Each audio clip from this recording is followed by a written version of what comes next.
COBALT migration, August 12, 2018. Julian Phillips with Tom Luong.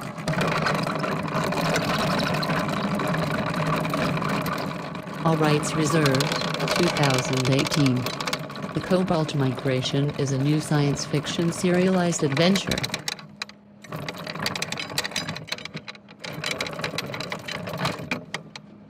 For print publication as the end piece for the Tom Luong Tomorrow collection.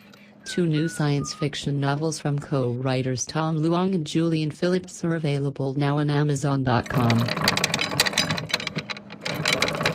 Please enjoy Mars Outpost Surviving Tharsis Montes and the Jupiter Plan Anarchy at Amalthea, 2014 and 2015, also as an easy download for your Kindle type reader. The COBALT migration is the 150-year story of a unique military family seduced by a powerful secret space program, over 3 generations from the 1945 atom bomb at Hiroshima, to a base on Mars about year 2090 AD. Now at Chapter 10, with 28,000 views on Facebook last week, and a growing international audience weekly for year 2018. With this episode, Chapter 10, the COBALT migration will break for a week. See you there and thank you for your patronage of the arts.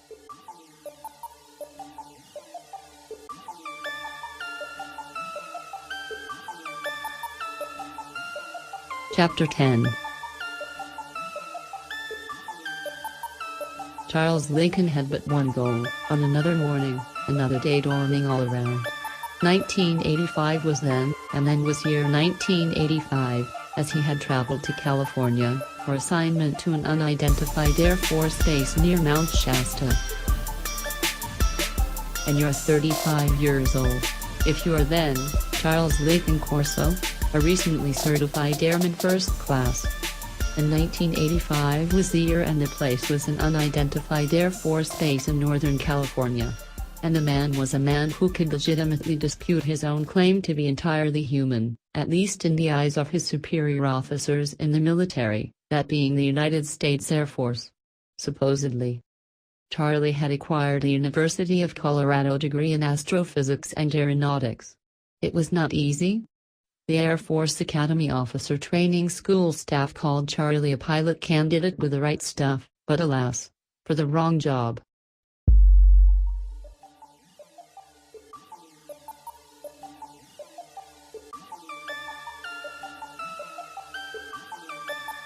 Not the job of flying airplanes and military maneuvers via jet fighter aircraft, including active combat and bomb runs if needed. Because he knew, and had learned enough to know, he could handle it, when many others could not. The staff called him Major Charles, because the only job he really seemed to care about was chasing with women. And none more beautiful than the respectively magnificent women also entering these programs as pilot candidates. Race horses among the 2-legged variety, meting them in both, the best of the best for the high-stress test. Who could resist their charms? Normal color vision. No history of asthma or allergies. GPA of 2.5 or better. He had but one goal.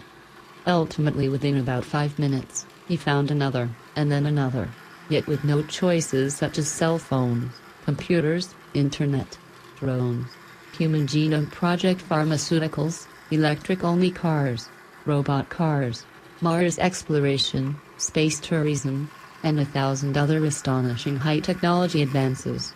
The year was 1985. But Charles Lincoln was a man who could legitimately dispute his own claim to be entirely human, at least in the eyes of his superior officers in the military, that being the United States Air Force.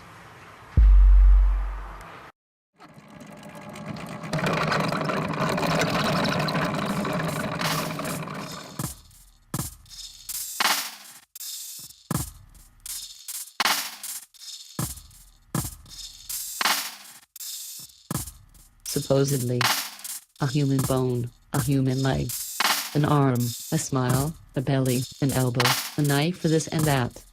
If the truth were known, he seemed to have a preference for women about his same age, shorter than himself, with smaller breasts and dark hair, and of a petite style, and either highly intelligent or slutty, take your pick. A calcium, a ventricle, a tubercle, a ferrous oxide, a vitamin B12, and the shortest of truths he could not know or even cared about, the elemental cobalt in his very bloodstream. Supposedly. So Charles Lincoln was supposedly 5 foot 10 inches tall, a husky and sometimes arrogant Asian American, at about 185 pounds. Most people thought he was European, Caucasian as they said, and his father Philip's bodily DNA appealed to the organic transit for Charles Lincoln's entire lifetime, as an intense, soulful smile with high cheekbones, a masculine chin, a football player's build overall, and straight dark brown or black hair. So that day he had but one goal, one purpose, one driven task, one objectified external locator of his energy and will to do whatever it was.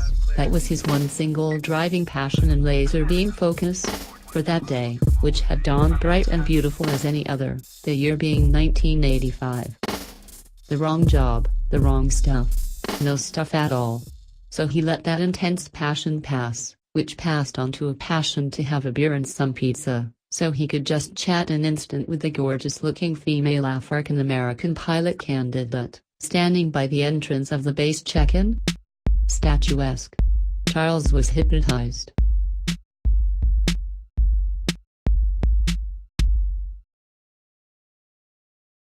The woman was somewhat younger than himself, and seemed as if she was, as he was, both waiting for some Air Force big shot to tell them what to do.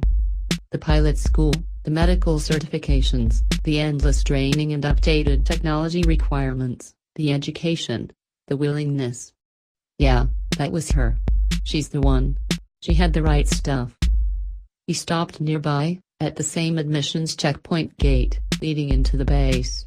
In 1985, the U.S. anticipated no local or continental American militarization of defensive hostility. An American base had not been attacked by any outside forces, then, since prior to World War II. So security was loose. Beyond were vistas of mountains and wilderness, the small country western towns and local creek beds and rivers alive with a midsummer heat.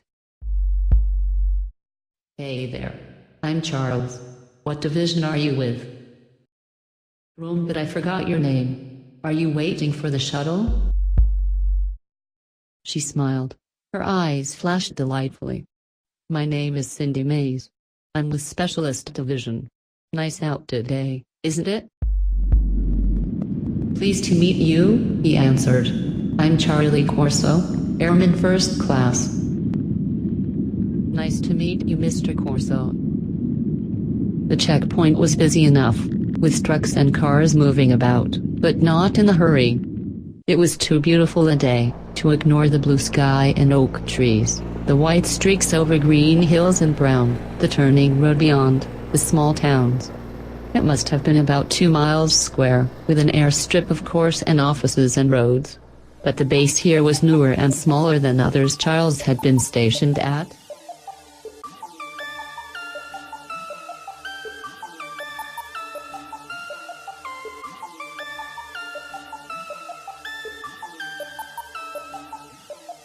Both Cindy May of the Special Projects Division and Airman Charles Lincoln had already processed their credentials to enter the base, of course. Even days before. Charles reminded himself. So okay, 2 burning desires and laser being superhuman focus goals. And like the 2 race horses they were, the attraction was not a loss for Cindy, or Charles, either.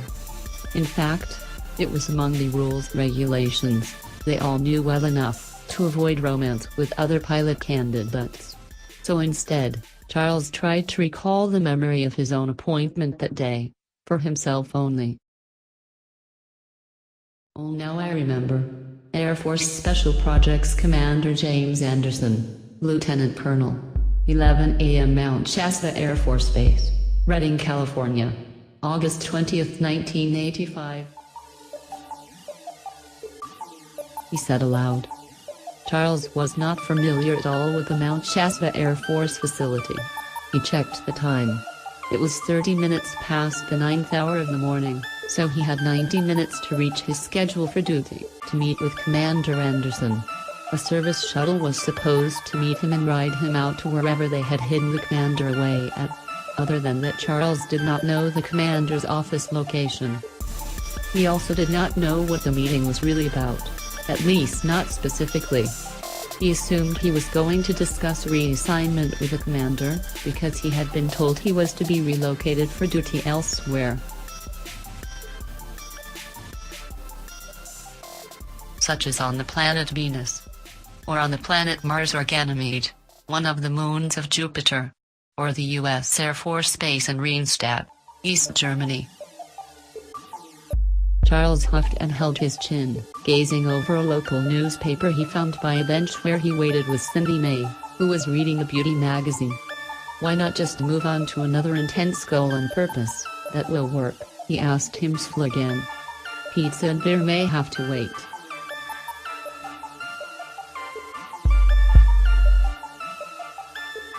Another man walked out of the check-in station where he had apparently processed his own paperwork. He stood in the glaring sunlight and glanced back and forth, then noticed Charles Lincoln and Cindy. "Hi, I'm Mike Mignolia, with the Sacramento Bee newspaper. Mr. Charles Corso? Or, should I say, Airman First Class Corso? Are you Charles? I called you yesterday about a picture and a short comment on your appointment here to pilot training as a jet fighter pilot. Remember?" A small motorcycle was passing by with a loud sound, carrying some kind of supplies, like a base courier. Why couldn't I have the job?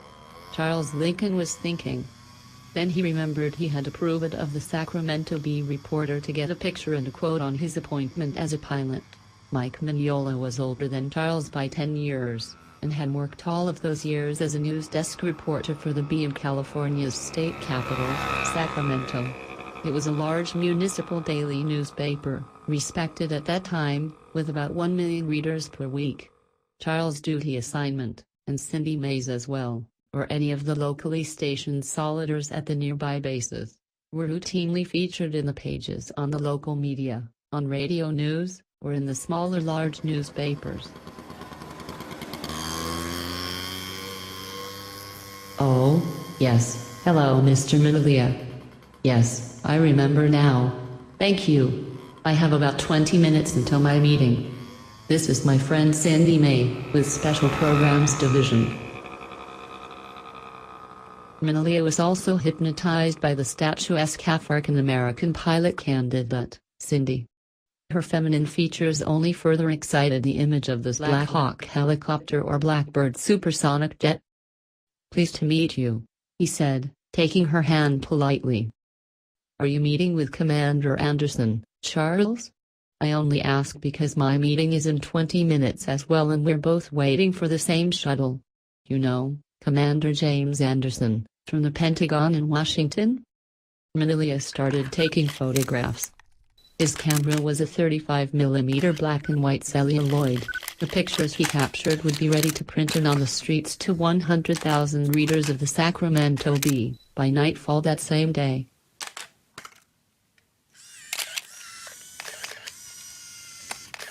"Let me just get some pics, okay? This is for the Armed Services pages. We run this every week if you read the paper. Here. Okay. Great. Tell me more about the Special Programs Division, ma'am? What is that program about? And how do you spell your name?" Now Charles and Cindy were on the spot. They laughed and tried to smile.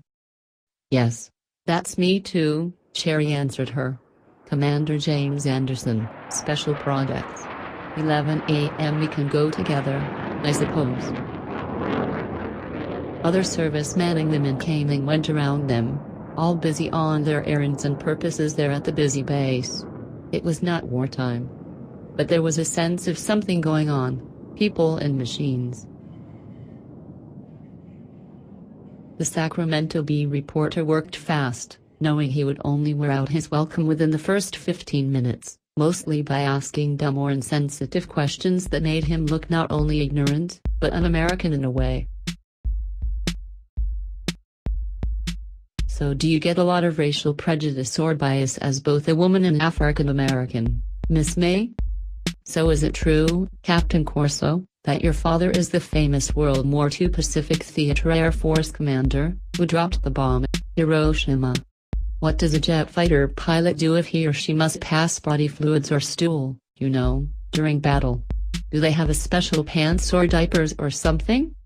Is that uncomfortable at supersonic speeds? How do you spell, Lieutenant? Is a captain higher up than a sergeant? Or no, wait. That's the Army. Charles Lincoln took the time to describe what was involved in the operation of a McDonnell Douglas F-18 Hornet fighter jet. Each of the aircraft were priced at $35 million, as of 1977. The aircraft is 56 feet long, with a 40-foot wingspan, with a maximum airspeed of Mach 1.8, or 1,127 miles per hour. The F-18 Hornet has a combat range of 330 miles, and can climb to 55,000 feet in only minutes. For combat duty, the aircraft can carry 13,000 pounds of lethal rockets, bombs, fuel pods, and an internal 20mm Gatling gun. Air-to-air missiles, air-to-ground missiles, laser-guided bombs, sophisticated radar, flight computer and mission computer. I'm not a fighter pilot, Mr. Minilia. I'm flight approved, but not for those special programs works. Oh, wait, here's the shuttle. I'm sorry, you'll have to excuse us. Thanks. The small golf cart-style base shuttle rolled to a stop on an electric motor. The driver saluted, as Charles Lincoln and Cindy May took a seat. Well, thank you both, Minilia called out. The shuttle driver looked at the papers, and the little electric cart scooted away. Later, as they met with the mysterious Commander James Anderson, Charles would learn in private that Anderson was in command of a classified, totally secret program involving pilots in orbit, working somehow in space. The program was recruiting qualified jet fighter pilots to be trained to serve in space, but the program was no public, and was completely classified. In greater detail, much later, Charles would learn why. Anderson's program was within the Pentagon's black operations efforts, that is, secret, clandestine, classified, not public, and not very nice. The program was on startup basis at that time, and Charles was chosen in part because of his heritage as Philip S. Corso's son. And in even greater detail, it was Philip's early work with another conspiracy, soon after the war, that had laid out the groundwork for the so-called Jack Killer Space Force. Charles Lincoln could have but one goal, that morning, the day dawning all around. There on the unidentified Air Force base near Mount Shasta. And it was beer and pizza with Cindy May, who had somehow gone her own way. And then he saw her no more.